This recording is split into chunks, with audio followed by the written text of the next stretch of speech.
കൂടുതൽ വാർത്തകളും വീഡിയോകളും കാണാൻ ഈ ചാനൽ സബ്സ്ക്രൈബ് ചെയ്യുക. കൂടെ ബെൽ ബട്ടൺ അമർത്തുക. നമസ്കാരം. ആയില്യം നാളുകാർക്ക് നല്ല കാലം എപ്പോൾ വരും? ആയില്യം നാളുകാരെ പൊതുവെ എല്ലാവരും ഒരു വല്ലാത്ത നാളായിട്ടാണ് കണക്കാക്കുന്നത്.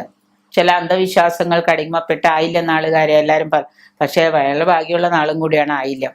ആയില്യം നാളുകാർക്ക് ആദ്യം തന്നെ ദശ ബുധദശയാണ്. ഇത് അത്ര നല്ല സമയമല്ല. ജനിക്കുന്ന സമയത്ത് ബുധദശയാണ് ആയില്യം നാളുകാർക്ക്. പക്ഷെ ഇത് അത്ര നല്ല ദശയല്ല. കാരണം എന്ന് വെച്ച് കഴിഞ്ഞാൽ ആ ദശ മാതാപിതാക്കൾക്ക്, ആയില്യം നാളുകാരുടെ ദശ മാതാപിതാക്കൾക്ക് അരിഷ്ടതയുണ്ടാവും, കുടുംബത്തിൽ സമാധാനക്കുറവ്, തമ്മിത്തല്ല്, ബന്ധുക്കളൊക്കെ ആയിട്ട് വഴക്ക്, അടി, ഇടി, ബഹളങ്ങൾ ഉണ്ടാവും. രണ്ടാം ദശയാണ് ആയില്യം നക്ഷത്രത്തിന്റെ രണ്ടാം ദശയാണ് കേതുദശ.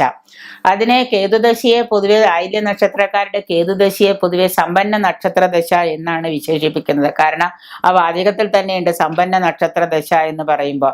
കുടുംബത്തില് ധനം വന്നു ചേരുക, അഭിവൃദ്ധി ഉണ്ടാവുക, മനസ്സന്തോഷം ഉണ്ടാവുക, കുടുംബത്തില് കൗമാരത്തിൻ്റെതായ ആ ഒരു കളിമേളങ്ങളിൽ പെട്ട് ആയില്യം നക്ഷത്രക്കാര് ആ കൗമാരത്തിന്റെ ഒരു കളിമേളങ്ങളിലൊക്കെ പെട്ട് അതിലൊക്കെ മുഴുകി സന്തോഷവും സുഖവും അനുഭവിക്കാം, അനുരാഗം ഉദിക്കുക അവർക്ക് മനസ്സില്.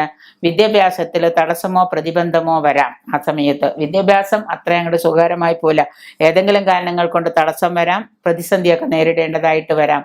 പിന്നെ അതുപോലെ തന്നെ ആയില്യ നക്ഷത്രക്കാരുടെ മൂന്നാമത്തെ ദശയാണ് ശുക്രദശ എന്ന് പറയുന്ന ദശ. ഈ ശുക്രദശയാണെങ്കിൽ ദോഷം മുന്നിട്ട് നിൽക്കുന്ന ഒരു കാലമാണ് ആയില്യ നക്ഷത്രക്കാർക്ക്. അവർക്ക് ഈ ശുക്രദശയിൽ ആയില്യ നക്ഷത്രക്കാർക്ക് വിവാഹ സിദ്ധി, ഉദ്യോഗ ലബ്ധി, വാഹന ലാഭം, ഭവന നിർമ്മാണം, ആഡംബര ജീവിതം എന്നിവയൊക്കെ ഈ കാലയളവിൽ സംഭവിക്കും. ഗുരുസ്ഥാനീയരായ മാതാപിതാക്കൾക്ക് അരിഷ്ടതയുണ്ടാകാം. ജാതകന് എന്തെങ്കിലുമൊക്കെ രോഗദുരിതങ്ങൾ ഉണ്ടാവാം. നനച്ചിരിക്കാത്ത പല രോഗങ്ങൾ ഉണ്ടാകാം. ധനനഷ്ടം സംഭവിക്കാം, പരാജയം സംഭവിക്കാം, കർമ്മരംഗത്ത് കർമ്മഭ്രംശം സംഭവിക്കാം, ജോലിയൊക്കെ ചിലപ്പോൾ ഉണ്ടെങ്കിൽ അത് നഷ്ടപ്പെടാം. നാലാം ദശ എന്ന് പറയുന്നത് ആദിത്യ ദശയാണ് ആയില്യ നക്ഷത്രക്കാർക്ക്, നാലാമത്തെ ദശ.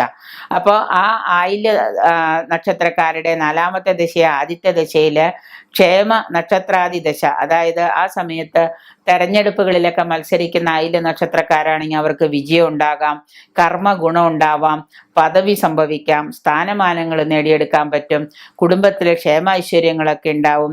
ആദിത്യനിൽ അലയാത്തവരില്ല എന്നൊരു ചൊല്ലുണ്ട്. എന്നാൽ തന്നെയും ഈ ആദിത്യ ദശ ഇവർക്ക് പല ഗുണങ്ങളും കൊണ്ടുതരികയും ചെയ്യും.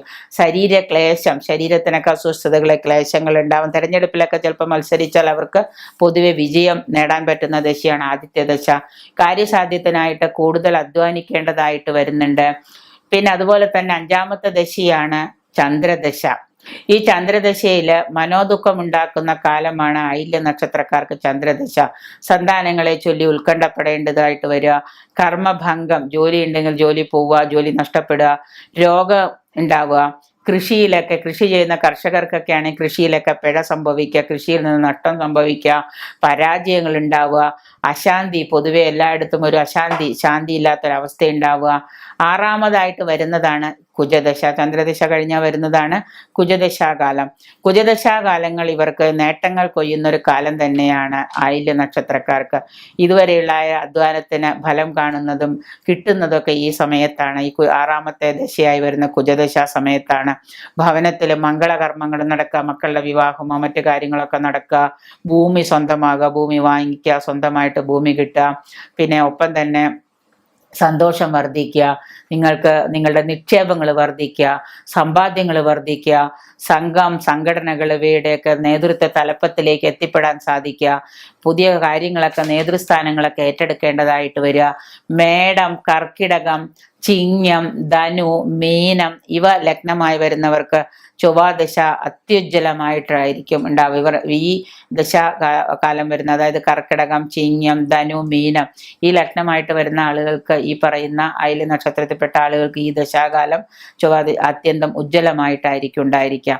ഏഴാം ദശയായിട്ട് വരുന്നത് രാഹുർദശയാണ്.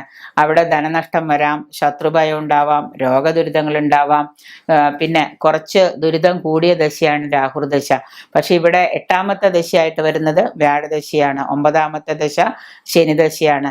ഇവിടെ പ്രത്യേകത എന്താന്ന് വെച്ച് കഴിഞ്ഞാൽ നമ്മൾ അവസാനത്തെ ദശകൾ നോക്കുമ്പോൾ പ്രായവും കൂടി കണക്കിലെടുത്തിട്ട് വേണം നമ്മൾ ദശാഫലം പറയാൻ. കാരണം എന്ന് വെച്ച് കഴിഞ്ഞാൽ അവസാനത്തെ ആയുസ് തീരുന്ന സമയത്തുള്ള ദശയിൽ നമ്മൾ ആ കാലത്ത് നിങ്ങൾക്ക് വച്ചടി കയറ്റായിരിക്കും എന്ന് പറഞ്ഞിട്ട് കാര്യമില്ല. അപ്പോൾ ആ പ്രായവും കൂടെ നോക്കിയതിന് ശേഷം വേണം നമ്മൾ അവസാനം വരുന്ന ദശാകാല നിർണയം നടത്താനായിട്ട്.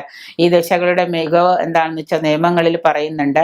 ആ 2 ദശകളിൽ അവസാനത്തായിട്ട് വരുന്ന 8ാമത്തെ 9ാമത്തെ ആയിട്ട് വരുന്ന ദശകൾ, വ്യാഴദശയും ശനിദശയൊക്കെ നിയമങ്ങൾ അനുസരിച്ച് പറയുന്നത് ആ ദശയിലെ സമയത്ത് മിക്കവാറും നമ്മുടെ ആയുസ് തീരാറായിട്ടുണ്ടാവും. അപ്പൊ ആ സമയത്ത് നമുക്ക് വ്യാഴദശ വച്ചടി കയറ്റാണെന്ന് പറഞ്ഞാൽ ആള് ജീവിച്ചിരിക്കണ്ടെങ്കിലല്ലേ നമുക്ക് വച്ചടി കയറ്റം ഉണ്ടാവുള്ളൂ. അപ്പൊ അതുകൊണ്ട് അങ്ങനെ ഫലം പ്രവചിക്കുമ്പോൾ നമ്മൾ ആ ദശ കൂടി പ്രായവും കൂടെ കണക്കിലെടുത്ത് വേണം നമ്മൾ പറയാൻ. എന്നിരുന്നാലും ജാതകന്റെ പ്രായം, ആരോഗ്യസ്ഥിതി ഇവ മനസ്സിലുണ്ടാവണം എന്നാണ് ചുരുക്കം. 77-78 വയസ്സ് വരെയാണ് നമ്മൾ ഈ ദശാകാലം കണക്കാക്കുന്നുള്ളൂ. അതിനുശേഷം വരുന്ന ദശാകാലം കണക്കാക്കണമെങ്കിൽ നേരത്തെ പറഞ്ഞ പോലെ പ്രായവും കൂടെ കണക്കിലെടുത്തിട്ടും ആ സാഹചര്യവും ഓരോ വ്യക്തികളുടെയും ആയുസ്സും കൂടെ നമ്മൾ പരമാവധി ആയുസ്സും കൂടെ നോക്കിയതിന് ശേഷം വേണം നമ്മൾ ദശാകാലവും കാലവും നിർണ്ണയിക്കാൻ.